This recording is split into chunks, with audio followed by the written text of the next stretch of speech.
नाज़रीन करम, इस दुनिया में बहुत से ऐसे लोग आए जिन्होंने या तो कोई पैगंबर होने का दावा किया या फिर सीधा खुदा ही बन बैठे। मोहम्मद अहमद बिन अब्दुल्ला का नाम भी इसी फहरिस्त में शामिल है, जिसने इमाम महदी होने का दावा किया और बहुत से लोगों को अपने नक्शे कदम पर चलने की तरगीब दी और फिर दुनिया भर में महदी सुडानी के नाम से जाना जाने लगा।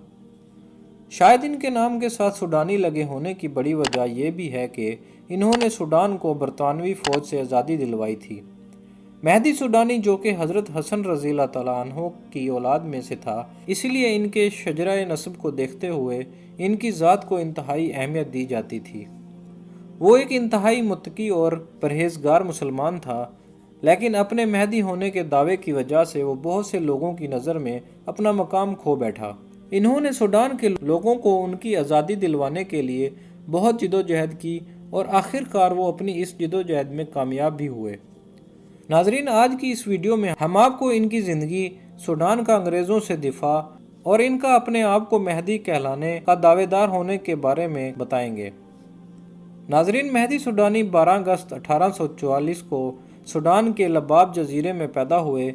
इसका पूरा नाम मोहम्मद अहमद बिन अब्दुल्ला रखा गया था। इसका ताल्लुक न्यूबियन ख़ानदान से था, जो कि कश्तियाँ बनाने का काम करते थे, लेकिन महदी सुडानी ने इस ख़ानदानी काम को तर्क करने का फ़ैसला कर लिया और अपने आप को दीन की तालीम हासिल करने में सर्फ कर दिया। नाजरीन, कहा जाता है कि इन्होंने अपनी आला इस्लामी तालीम शेख मोहम्मद शरीफ नूरुद्दीन के ज़ेरे साया मुकम्मल की, जो कि बुनियादी तौर पर उस्मानिया सूफ़ी फ़िक़े के बानी थे। मोहम्मद अहमद बिन अब्दुल्ला ने 7 साल इनकी सरबराही में काम किया और फिर शेख मोहम्मद शरीफ ने इसे अपना जानशीन मुकर्रर कर दिया। लिहाजा मोहम्मद अहमद बिन अब्दुल्ला इसकी जगह संभालने लगा, लेकिन इन दोनों के ताल्लुकात भी ज़्यादा देर कायम ना रह सके और 1878 में शेख शरीफ नूरुद्दीन और मोहम्मद अहमद का आपस में इख्तलाफ हो गया और इसे उस्मानिया फ़िक़े के इस ख़ास ओहदे से खारिज कर दिया गया। लेकिन इसी साल शेख मोहम्मद शरीफ नूरुद्दीन का इंतकाल हो गया और लोगों ने मोहम्मद अहमद को नया शेख मुकर्रर कर दिया। नाजरीन, फिर वो वक्त आ ही गया जब मोहम्मद अहमद बिन अब्दुल्ला ने 29 जून 1881 को ये ऐलान कर दिया कि वो महदी है। इसके इस ऐलान के पीछे एक बड़ी वजह यह भी थी कि इनके उस्मानिया फ़िक़े की एक रिवायत के मुताबिक महदी इन्हीं के कबीले में से होना था। मोहम्मद अहमद के बयान के मुताबिक इसको महदी अल-खिज़रा उल नबवा यानी नबियों की शोरा ने मुकर्रर किया है, जिसका मतलब ये था कि तमाम अंबिया यानी हज़रत आदम अलैहिस्सलाम से लेकर हज़रत मोहम्मद सल्लल्लाहु अलैहि वसल्लम तक और तमाम औलिया अल्लाह भी इसी में शामिल हैं, ने मिलकर इसकी मंजूरी दी है और इस शोरा की सरबराही आज खुद हज़रत मोहम्मद सल्लल्लाहु अलैहि वसल्लम ने की है।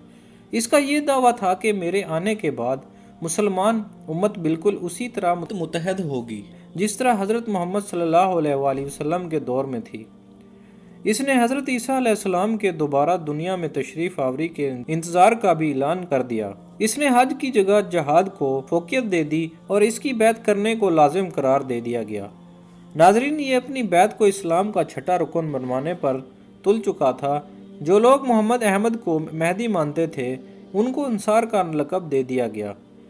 इसके मद्दे मुकाबिल बहुत से उलमा कराम ने इसके दावे को बातिल करार देने की इंतहाई जिदोजहद की और ये दावा किया कि ये अहादीस में बयान करदा महदी की शराइत पर पूरा नहीं उतरता। लेकिन उस वक्त तक आम अवामुन्नास में इसके दावे को इंतहाई तक़वियत मिल चुकी थी। इसने कुछ ही अरसे में 40,000 अफराद पर मुश्तमिल फ़ौज इकट्ठी कर ली थी। ये सब लोग इसे महदी मानने वाले जानिसार थे और इन्हें सूडानी अफराद की मावनत भी हासिल थी।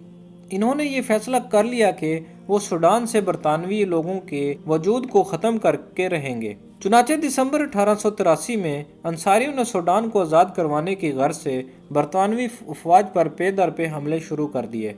इन्होंने सबसे पहले सूडान के बड़े शहर अल उबैद पर महज तलवारों और नेज़ों के साथ हमला किया, जिसमें इन्हें फतह हासिल हुई।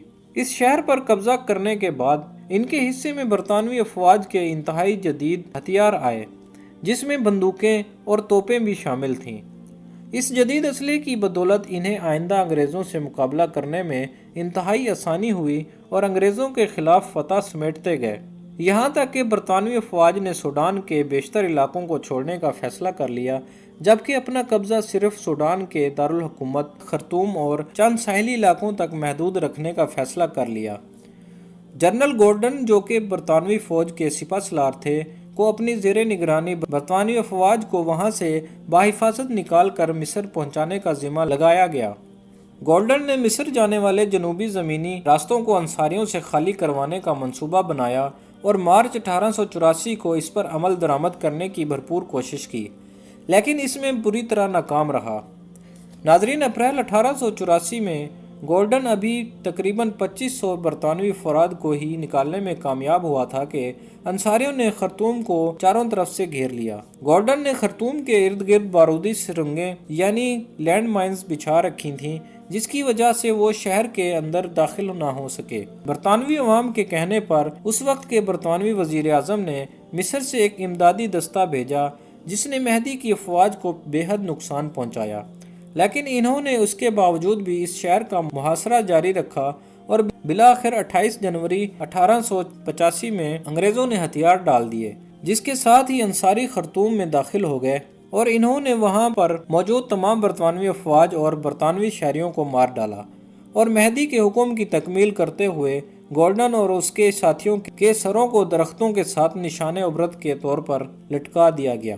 خرطوم کو فتح کرنے کے بعد انہوں نے برطانیہ کے زیر انتظام مزید علاقوں کو فتح کرنے کی ٹھانی اور بہت سے اہم شہر ان کے قبضے سے چھڑوا بھی لیے، لیکن ابھی یہ مہم بخوبی جاری و ساری ہی تھی کہ خرطوم فتح ہونے کے محض 6 ماہ بعد ہی ٹائفس کے 22 جون 1885 کو مہدی کا انتقال ہو گیا۔ اس کی آخری آرامگاہ خرطوم کے قریب اومدورمن کے علاقے میں بنائی گئی، لیکن 1898 میں جب برطانیہ نے سوڈان پر دوبارہ سے قبضہ جمایا تو انہوں نے مہدی کی قبر کو تباہ کر دیا اور اس کی ہڈیاں دریائے نیل میں بہا دیں، جس کی بڑی وجہ یہ تھی کہ انصاریوں کا وہاں آنا جانا ختم کیا جائے۔ سوڈان 1956 میں آزاد ہوا اور صادق المہدی اس کا وزیر اعظم مقرر کیا گیا، جو کہ محمد احمد بن عبداللہ کا پڑپوتا تھا۔ اس کو آج بھی سوڈان میں عزت اور وقار حاصل ہے اور اسے فادر آف سوڈان بھی کہا جاتا ہے۔ آج بھی سوڈان کے بہت سے لوگ یہ عقیدہ رکھتے ہیں کہ واقعی محمد احمد بن عبداللہ ہی امام مہدی تھا، اور اسی کے عقیدے کے چلتے سوڈان کی آزادی کے بعد دوبارہ اس کا مقبرہ ایک یادگار کے طور پر قائم کیا گیا۔ ناظرین کرام، یہ تھی محمد احمد بن عبداللہ کے بارے میں کچھ اہم معلومات۔ اگر آپ ہمارے چینل پر نئے ہیں تو ہمیں سراہنے کے لیے اسے سبسکرائب ضرور کیجیے گا۔ اگر آپ کو یہ ویڈیو پسند آئی ہو تو لائک کے آپشن پر بھی کلک کرنا مت بھولیے گا، اور اگر آپ مزید کسی ایسی ہی شخصیت کے بارے میں جاننا چاہتے ہیں تو کمنٹ سیکشن میں ہمیں اپنی رائے سے آگاہ کرنا مت بھولیے گا۔ ملتے ہیں اگلی ویڈیو کے ساتھ، تب تک کے لیے اللہ حافظ۔